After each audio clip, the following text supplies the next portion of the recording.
Good evening. My name is Ellen Oakes, and I am one of two co-presidents for the League of Women Voters, Greater Chippewa Valley. And as such, I want to welcome all of you, members of our chapter and non-members. As co-president, I'm obliged to point out to you that you could go to our website, LWV-GCV.org, and then you could join our chapter too if you're in the area. And you don't have to be a woman to be a member of the League of Women Voters. So just pointing that out. Tonight, I want to welcome you to an educational forum being put on by our chapter, Fair Maps for Wisconsin. Can we get there? You see, this is our agenda for this evening. We have several speakers for you. The first, well, I'll let my co-president introduce the other speakers. But if you have any questions during the presentation, be sure to log your questions in the chat down at the bottom of your screen, because we will have question and answer after Chris Ford speaks and after the professors from UW Stout speak. So there will be an opportunity for those questions to be asked. Just put them in the chat. And now I will yield the floor to my co-president, Anne Marie McClellan, who is also a member of the People's Maps Commission. Well, thanks, Alan, and hi and welcome, everyone. We're happy to be here talking about gerrymandering and fair maps, and I'm delighted to introduce Chris Ford, who is the chair of our People's Map Commission. I've had the pleasure of working with Chris since we started the commission up in the very end of September. And Chris lives in the 4th CD. Besides being the chair, he represents the 4th CD on the commission. He lives in Whitefish Bay. He's an emergency room physician in Milwaukee. And he graduated from Wisconsin Medical Schools. And I'm just really excited to have him here to tell us about the People's Map Commission and where we're going. And just thinking that it's very good that they appointed an emergency room physician to this commission, because when the census data actually drops, we anticipate it's going to be an emergency. It'll happen fast. And so anyway, I will turn it over to you, Chris. Yeah, hopefully my triaging skills are up to it as well. So, so thanks to everyone for having me here. I'm going to try to set up here, and I want to apologize in advance for any noises you may hear in the interim. My wife is bravely trying to do bath time and bedtime by herself right now, so we'll brave through it together. So. But thanks to Ellen, thanks to Anne Marie as well. So essentially what I want to do today is kind of give you guys a update as to what we have done thus far in the People's Maps Commission, as well as directions that we plan on going. And so a lot of what we do, and Anne Marie can testify to this as well, is based on input from the community. We are truly your commission. You know, even though we were appointed by an executive order from the governor, we are really beholden to the people and the reflections of their communities of interest and the reflections of where they see their communities. And so some of what we have done thus far is a testament to that, and we'll kind of talk a little bit more about what we're going to do upcoming. So this is kind of an overview here, and so you know, kind of talk a little bit about when those maps are supposed to be expected that we are going to submit to the legislature. The recent progress that we've had, as well as the next steps that we are going to be performing in the upcoming months until we can get that census data in after. So expected maps, right? And so this is the question that is weighing on all of us, right? A little bit heavy. And so so ultimately, from the very start of this, as Anne Marie was saying, you know, this was pre-COVID, before any of us were selected for the People's Maps Commission. And, you know, ultimately our congressional district hearings that we had were supposed to end early spring, and then we were supposed to move directly into acquisition of that census data and then production of our maps. And so as we ease into May, as we all know or may not know, we have a now extended timeline into where we're going to receive the census data, that PL 91-171, which is that public data for census, as well as when we are going to be able to submit those maps. And so at the very earliest, and this is new in the last couple months here, we're supposed to get the census data in late August and be able to utilize some of the software on the census website early September. And so we are currently in the process of honing our technique in applying that data, as well as becoming more facile with the software that we'll be using as a commission. Let me see if I can move forward. There we go. So progress. So this is our progress that we've had thus far. I know a lot of you may have already been to some of our congressional district hearings, and we appreciate it. Although we would want it to be in person, you know, the pandemic having something else in mind, we've held them all virtually. One of the things that we have been able to do is we've been able to post them. This is actually a screenshot from our website at the People's Maps Commission site of each one of our congressional district hearings. Our goal throughout this entire process is to remain transparent. And so from that, you can view over the 1,000 public comments that we've had at either the district hearings. You'll be able to submit online some of your own thoughts and feelings of where your communities are. We've heard from people representing over 65 counties and 245 municipalities. And in total, we've had over 30 plus hours of testimony from expert witnesses, as well as from citizens throughout the state of Wisconsin, which has been really powerful in here. Our expert witnesses have come from various walks of life. We've had people that have come from both sides of the political spectrum and people that fit right smack dab in the middle.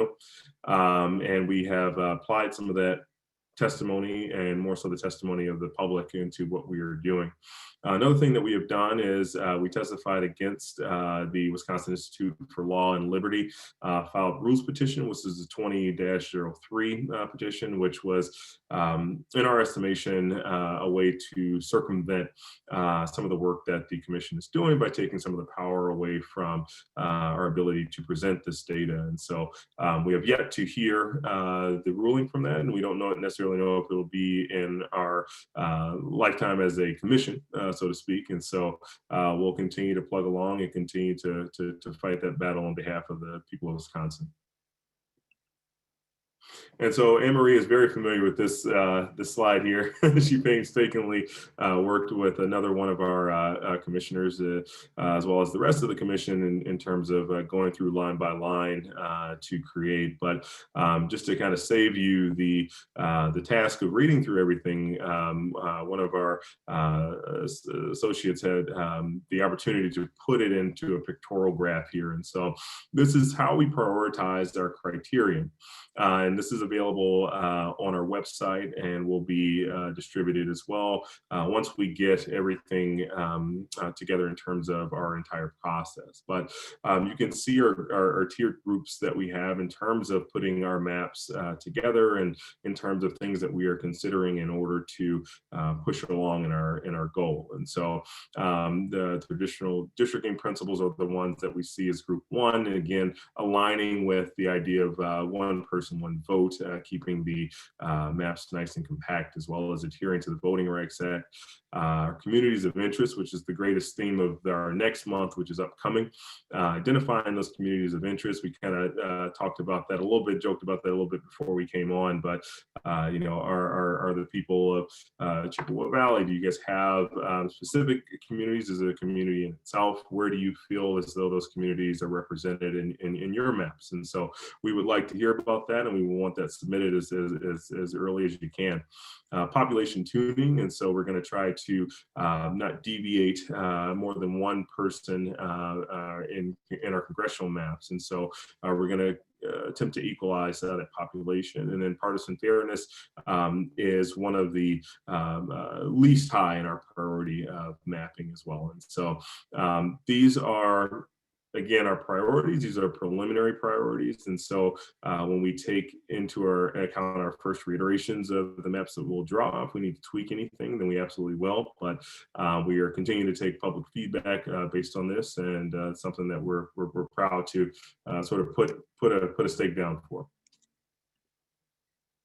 So our timeline, and so the way that I did this was I kind of showed the timeline that we had initially when we made the decision. I think this was back in January when we signed the official contract with the Tufts lab, the MGGG lab.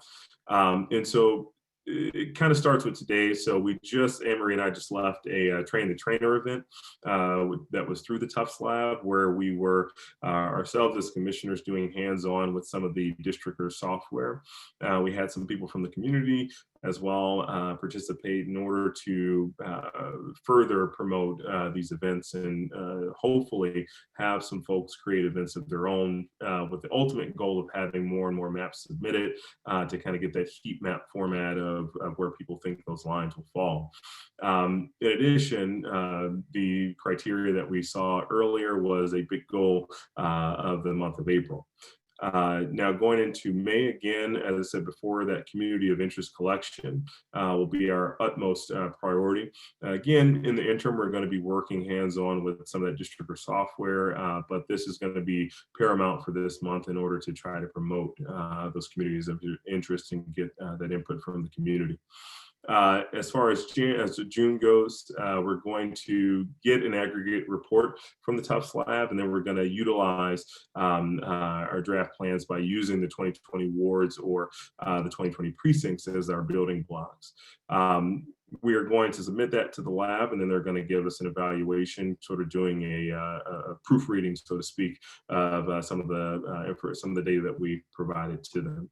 And now this is where it changes a little bit. And so I marked these in kind of this burnt orange here. So initially, before we get the news that we wouldn't get the data before August, our goal was to receive that data in July for our census, and then have our final report and plans drafted by the commission submitted as well back in August. However, with that being known that we won't receive it until August, we will push that timeline back, perhaps submitting our maps to the legislature in September, perhaps early October, but it's all yet to be seen. So in the interim, you're going to hear more from our commission. As far as virtually, we'll be publicizing events that we'll be having coming up, just to kind of stay in the forefront of the minds of people who we're going to need so pertinently in hopes to get this data and get this information out. So our next steps, again, for the month of May, we're going to continue to reach out to our communities of interest. We're going to continue to work with the Tufts labs, as well as with the software that we've been working with today and days before, to create those maps reflecting our communities of interest, as well as combing through that public testimony. Each commissioner will do that in hopes to apply a more focused idea of where people are thinking that their communities are, and people are thinking that those lines should be drawn. And then we're going to maintain transparency as well as public inclusion throughout. That's our ultimate goal throughout this entirety of our process. And so we're hoping to put our process up to anyone else's process, and hoping to continue to listen to folks like yourselves and folks throughout the state in order to get towards our goal. So stay tuned for more from the People's Maps Commission. Feel free to follow us if you guys are on Twitter at WI People's Maps. You can also see any of this data that we're discussing today. Look at our criteria, look at the long text version of it, as well as look at any of our hearings and meetings that we've had thus far at our website, which is there. And I'm sure Anne-Marie can give it to you if she has not already in the text format. So with that being said, I'll take questions here. I wanted to keep it short in order to give you guys time to ask questions if you have any.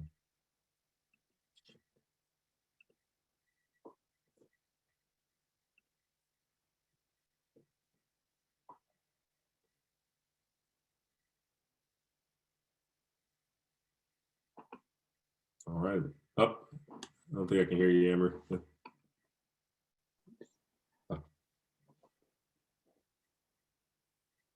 Okay, I must have been very clear. You were good, Chris.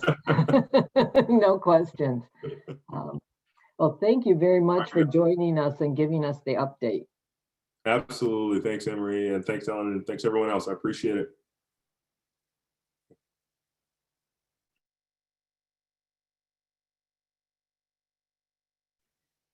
No, but I think you're on mute again, Emery. Sorry. Thank you. I don't know how that happened. We will turn it over to Chris Freeman and Tina Lee, both professors at the University of Wisconsin-Stout, to discuss background on gerrymandering and cultural effects. And we will hold off questions until both Chris and Tina finish their presentations, and then we'll take questions. Okay, I'm going to turn it over to you now, Chris Freeman. Really? Okay, well, that's exciting. That was such a nicely done presentation. And to me, it's just kind of awe-inspiring to think that the amount of work and the broad geography and the number of people that this project has brought together. And I think that that's really a beautiful, kind of comparative to the League of Women Voters as well. Like, it's about people like working together to find common cause that crosses spaces and find identities that we can all work on. And that's what I love about a lot of the events you guys have been doing, is that it gives us something to do rather than just to talk about. Unfortunately, I'm just going to give you something to talk about.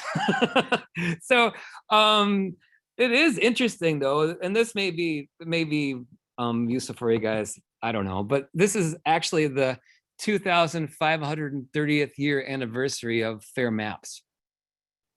You guys know that? I mean, making fair maps for a long time.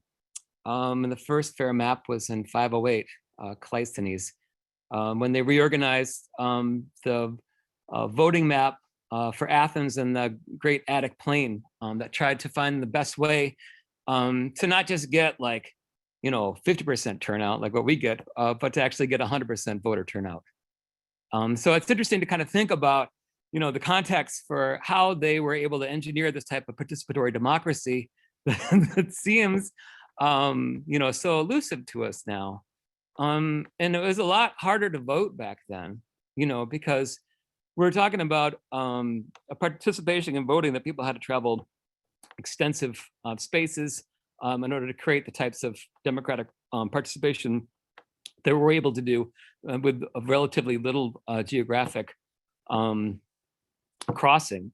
So it's interesting to look at what the Greeks were doing, and maybe we can learn a little something from it. And the most important lesson I learned by looking at fair maps in ancient Greece is they could do something that a lot of Americans can't do, and that is they used math. So they used basic math and geometry in order to create an incredibly fair system that tried to integrate this Athenian population and bring together its incredibly diverse audience. And it's disturbing the degree to which that we're unable to use math to actually solve our problem. And because we all know in the last Supreme Court case, the Wisconsin case was turned back, in the words of the Supreme Court justice, because the case was based on sociological gobbledygook. That means that our Supreme Court justice, the most important justice in the land, doesn't know math. That means that the Supreme Court justice doesn't know basic statistics. And this is true for a lot of judges across the country, and especially in Wisconsin, who base their decisions based on personal property and individual rights, civil liberties. They're not able to negotiate questions of scale. And really, it's because they don't know math. And this is a paramount issue that maybe we should be raising a little bit more, because if we can't solve a really relatively simple issue like making fair maps, which is very easy to illustrate the disparities in terms of the way in which we vote, there's really no way in heck we're going to deal with systemic racism because our judges don't understand math. The same thing is true for the people that we're trying to reach that can affect change in Wisconsin. Because in order for us to put pressure on the legislature, the voters are going to have to understand why math matters, and why this is not really a gerrymandering situation, but a corruption situation. where our legislators have corrupted the democratic process. And that's important because we can't do a referendum in Wisconsin. The voters can't do a referendum to make a change in the constitution of the state. Because in Wisconsin, we believe that people were basically good. And that we didn't have to worry about politicians making the right decisions when it comes to fulfilling the meaning of the law. The Greeks weren't like that. The Greeks never trusted any politicians. And so they constructed a system that could ensure that politicians wouldn't abuse the system, which is exactly what we have right now.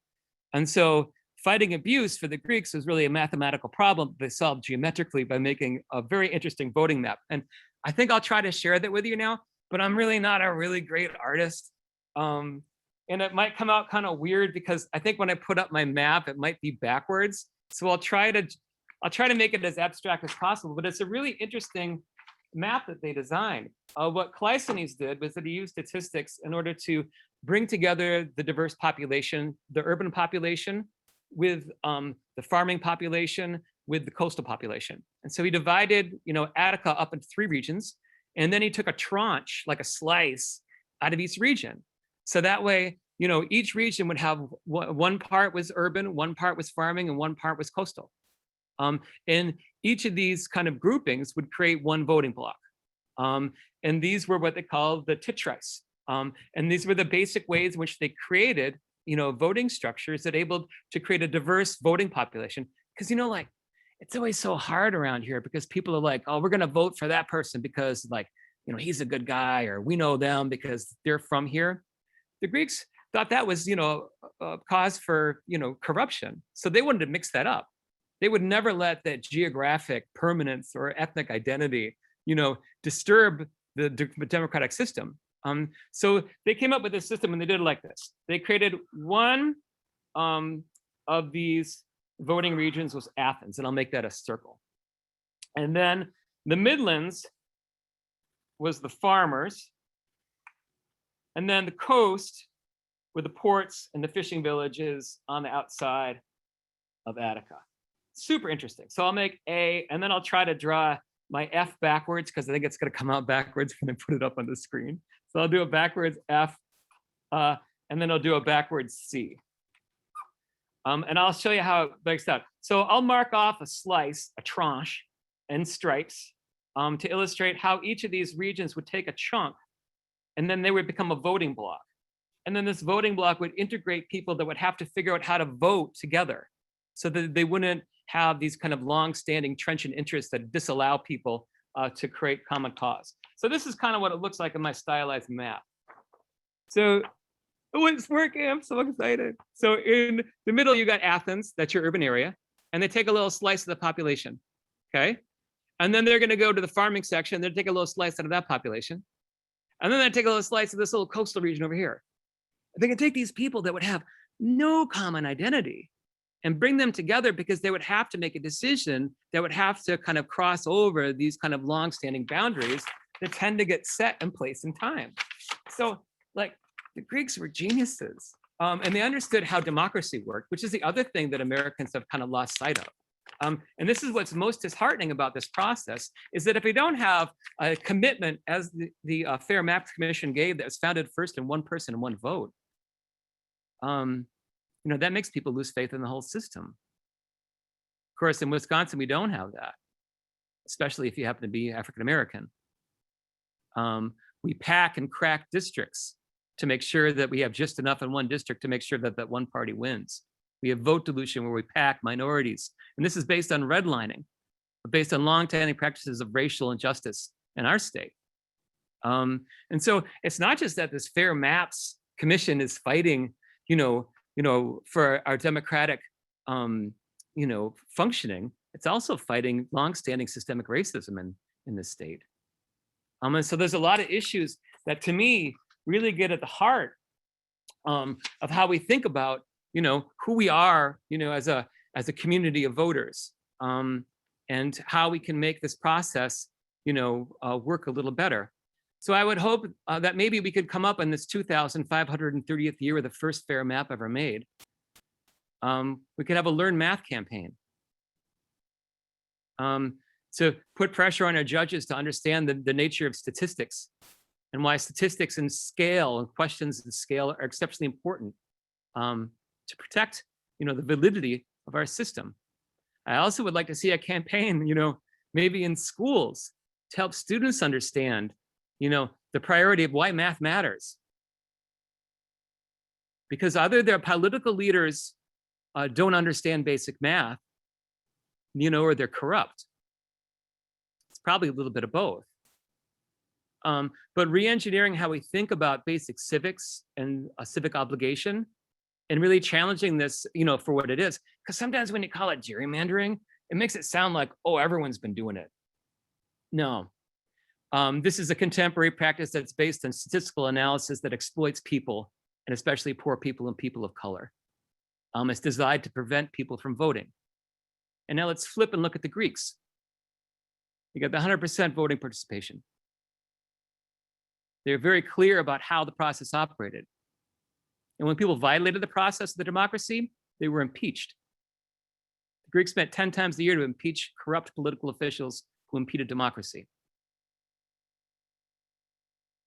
So that's a little story about the Greeks, a little story about history, a little story about why math matters. Because when we don't take math seriously, serious complications result, especially for young voters. And I think Tina's going to talk about that next. Thanks. Thanks, Chris. That was wonderful. I love Really you. glad to know that history. So I would be less, what do I want to say, forgiving than what Chris is. I don't think this is a lack of understanding. I think this is understanding math and statistics and who voters are incredibly well. This is a process by which people who have learned this very, very well are exploiting it to keep power.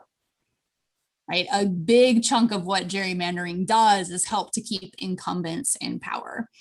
And I think some of the stuff we're seeing with the courts and some of the things we're seeing with how these rulings come down. I was telling my kids just earlier today at dinner, honestly, this is a real story. We were talking about some of this stuff. And I was telling my 11-year-old about some court cases and some things, and she was asking how people could make these decisions that she thought of as fundamentally unfair. And I said, well, we've got a lot of people in government right now that hate government.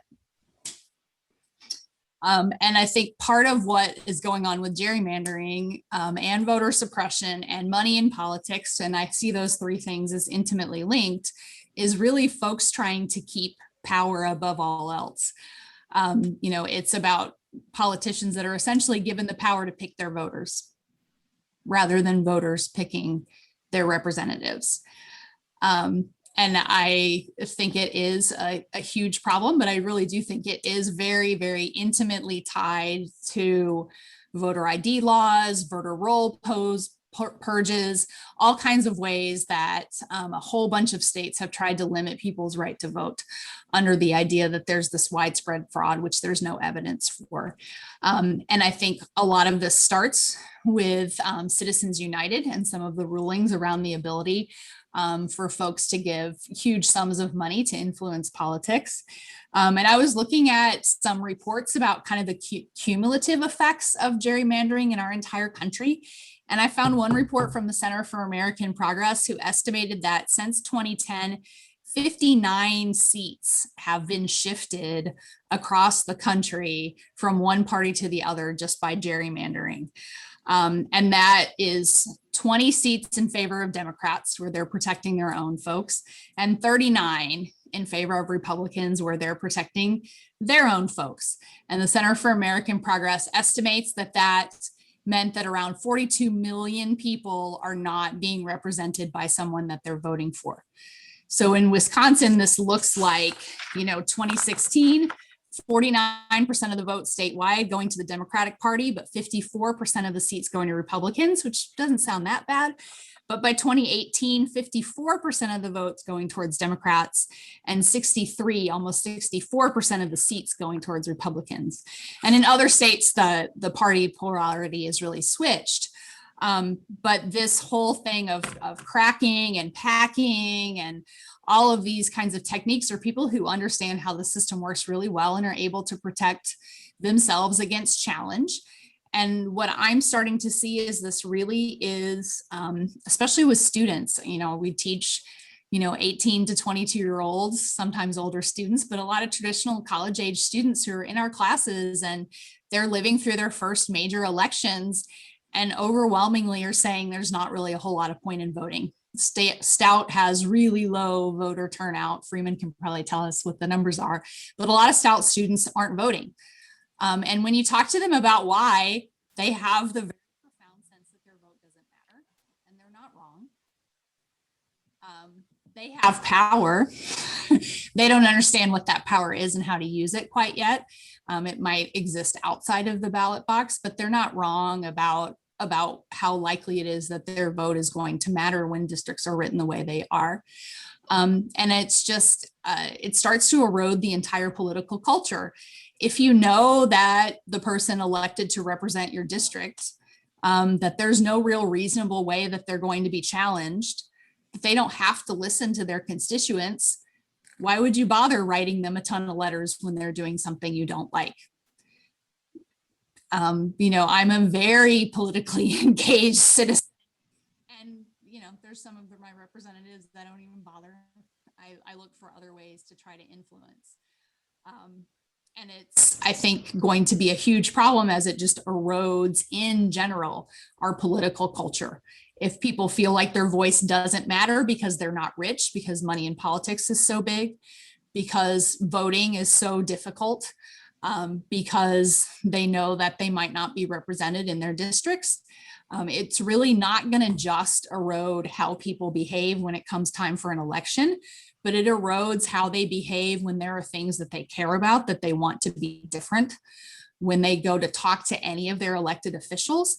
And that whole being able to protect incumbents and having governments that are made up of people who are supposed to be representing the people, but don't have to listen to them, I think is really not a lack of understanding. I mean, I see where you're going, Chris, with this lack of understanding of math, and the rest of us need to understand math, but it's folks who've become very, very sophisticated at breaking down populations and predicting who is going to vote in which way, and in a very sophisticated way, playing the game, which is why things like this citizens commission need to be happening in every single state. But all of that work really, in my view, needs to be coupled with work on how to make voting in general easier. So a lot of the things that are supposed to protect against fraud are really just setting up barriers, and around money in politics. That I think part of what we're seeing in Wisconsin is not just gerrymandering and voter suppression techniques, but also the influences of outside money, and how that works. So we can build maps that protect community of interests, and that's an important first step and something we absolutely have to do. But if voters are swayed by moneyed interests that have a lot more power than everyday people, that's also a problem. So I would really see those three things as really intimately connected and things to be focusing on. Otherwise, I do think there is a risk of losing just citizens who feel like they are able to influence their elected officials, because in some sense, for some of us, our elected officials are clearly we're not elected to represent us.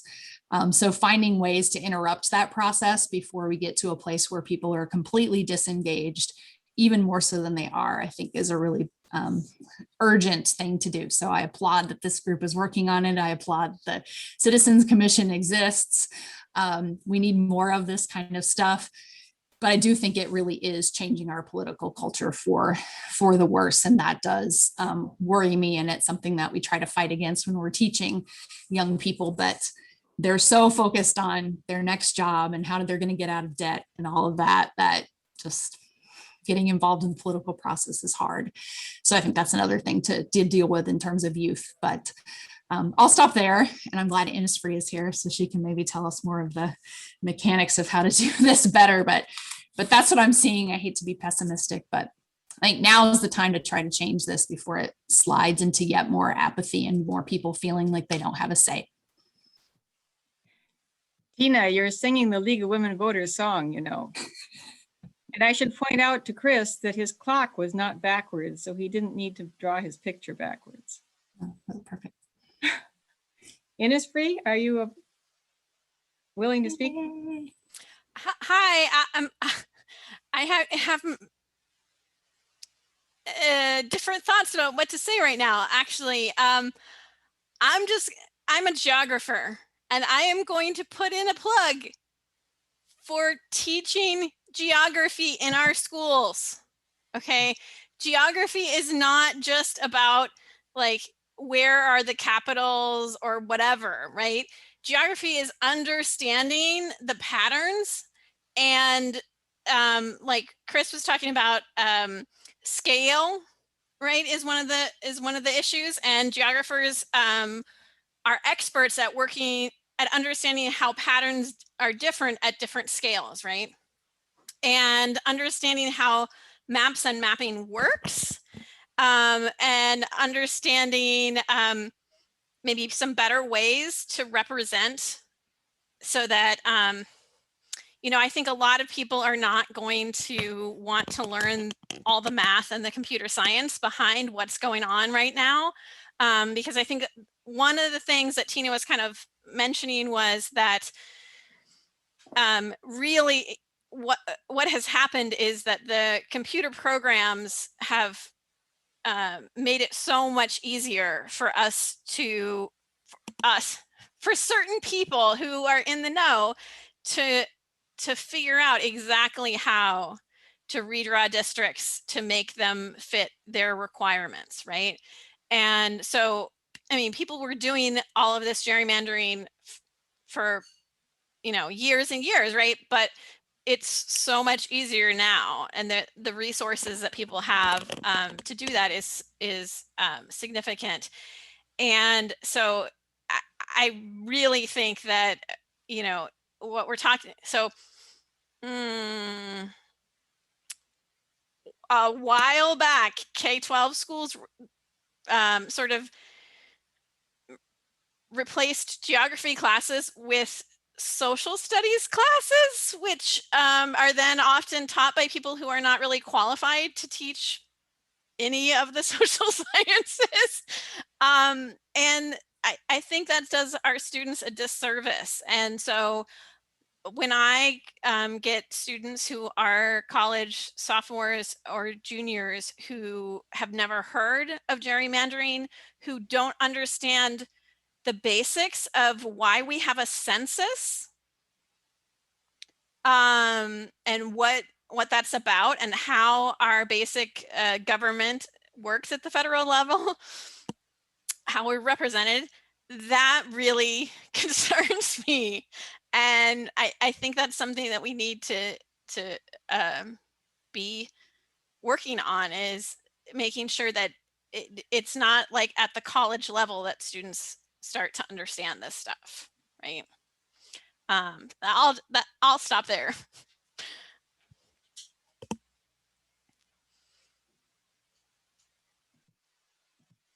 Okay, thank you, Innisfree. There are some comments in the chat. We haven't received many questions, so I'm sure our audience has some questions. And if you just type it into that chat at the bottom of your screen and direct it to everyone, the questions will get asked. I did point out that local votes can matter, because I was elected Dunn County Supervisor during one of my terms by one single vote, and we had to recount, and I still had one more vote than the other person. So one vote can matter. Of course, I feel that my service on the Dunn County Board was to the benefit of residents of Dunn County in several ways. What else have we got here? Ann Leak, Western Wisconsin. Ann, can you type more? Here we go. I've heard people say gerrymandering doesn't affect their county because all are in one district. How would you answer that? I see Tina on the screen right now. Do you have an answer for that? I think there's a danger in only thinking about my district, my person, right? It's important, and your person is going to listen to you theoretically if they know that you could potentially vote them out of office. But at the same time, it's also the bigger structures, and how committees get formed in different branches of government, in the different houses of the legislature at different levels, what this looks like federal versus state.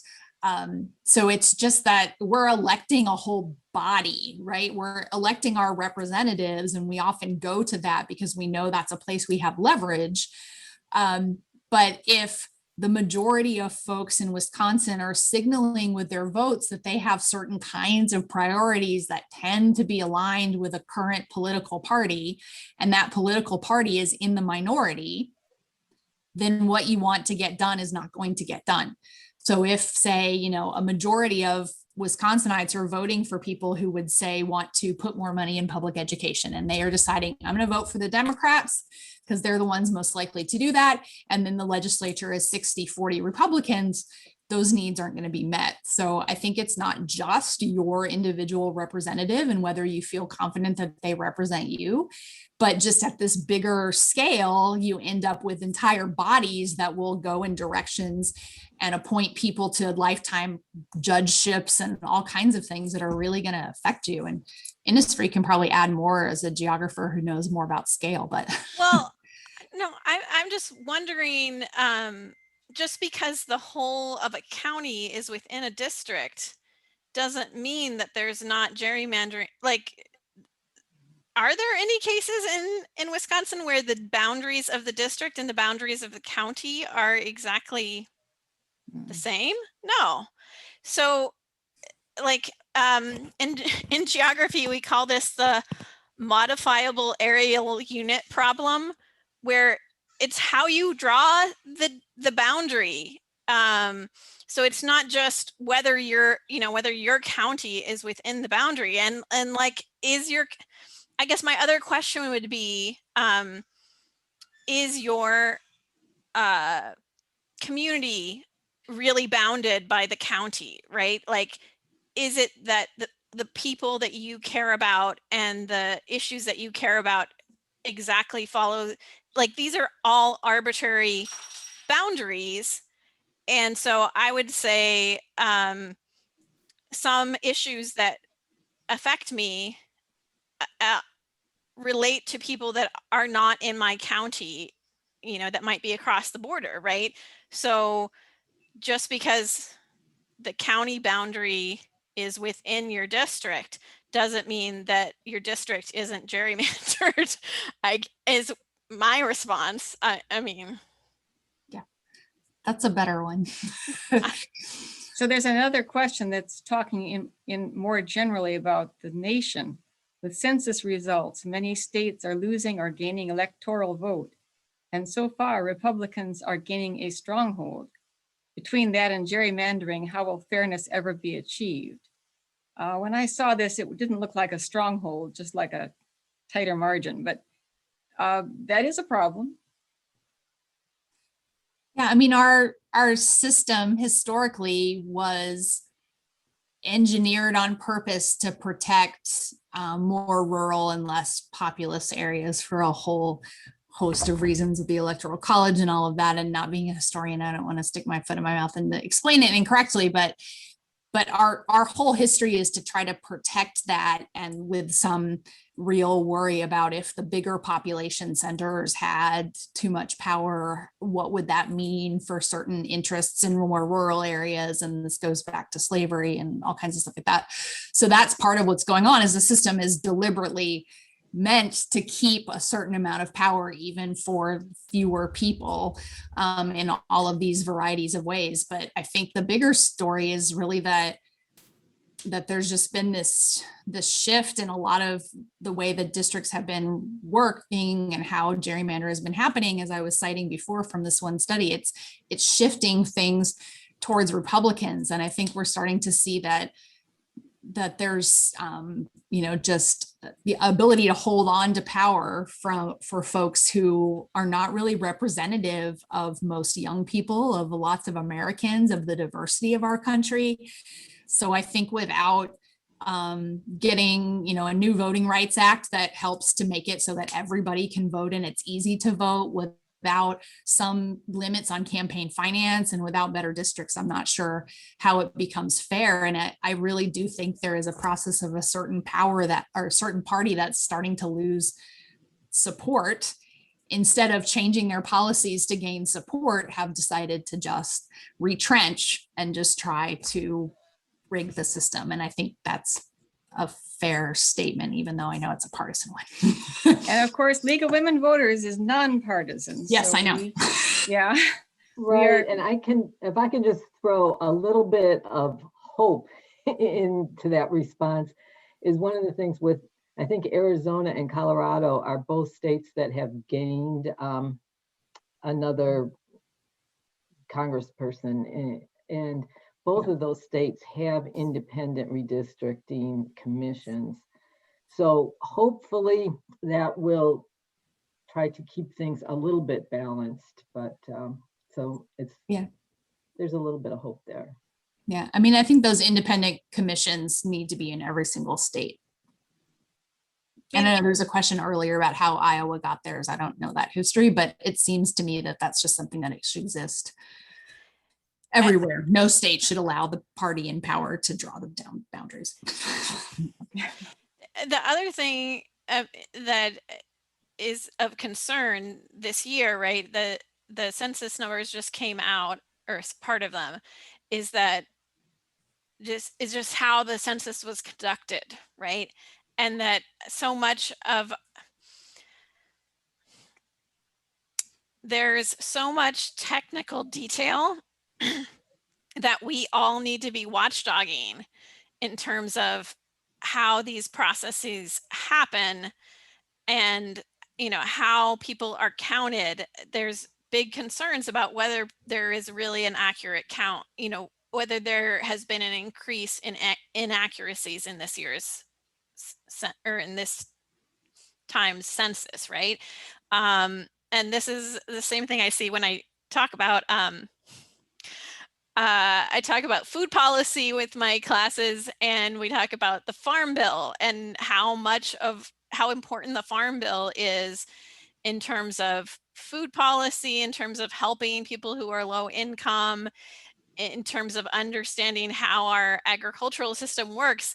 And yet, like, almost nobody wants to spend time really digging into that Farm Bill because it's so technical and big and and so I feel like the solution is really active democracy, right? Where we understand that it's not just that we're voting, but it's that we understand how some of these, obviously we're not all going to understand every single process, but that we take our responsibility as citizens seriously. So I see one more thing on the chat that's more informative than a question. And I think everybody should just click on chat and take a look at that the Western Wisconsin for Nonpartisan Voting Districts group is sponsoring a map contest for drawing and submitting assembly maps to the People's Maps Commission. And they put up an address for that, Pierce County Grow/map contest. You can see that in the chat. So that's something that you could let your students play with. Just offer a different take on some of that. Pardon? Can I just offer a different take on what the steps are to do next, perhaps? Like a little more hopeful. Well, I think we do need a more hopeful take. Can you do it in only 2 sentences, Chris? Because we're running out of time. I can. I think that holding political leaders accountable on more specific charges of corruption, and getting lawmakers to sign on. I mean, really, it's 2022. That's the 2,530th year, right? But make that a pledge that we are trying to make more fair maps, like that they're signing on for an accountability that's fighting corruption. I don't think we're going about it the right way. I think we can get common cause when we start talking about the way it's corrupting a system, and we can hold politicians in our communities accountable. They don't want to be shamed. But that's the power of public opinion that we have. And doing this to Democrats and Republicans makes it a nonpartisan issue because both sides have done it. But taking seriously the way in which we think about this, not as an aspect of politics, but as an aspect of corruption that we want out, I think that makes a very different leverage by which average people like you and me, can be involved in the process. That has a positive ring to it. And we can't forget that there have been other times in the history of this country when it seemed that corruption was running rampant and it got dialed back or slammed back. So we'll keep that in mind. And I think with that, we're going to need to proceed to our relatively brief business meeting, because this is also doing some of the business of League of Women Voters today. We really want to say thank you, all of you who came to speak tonight. I don't know if Chris Ford stayed, but I see Innisfree and Tina and so many Chris's, Chris Freeman, still here, and I've enjoyed very much listening to your thoughts on these matters. So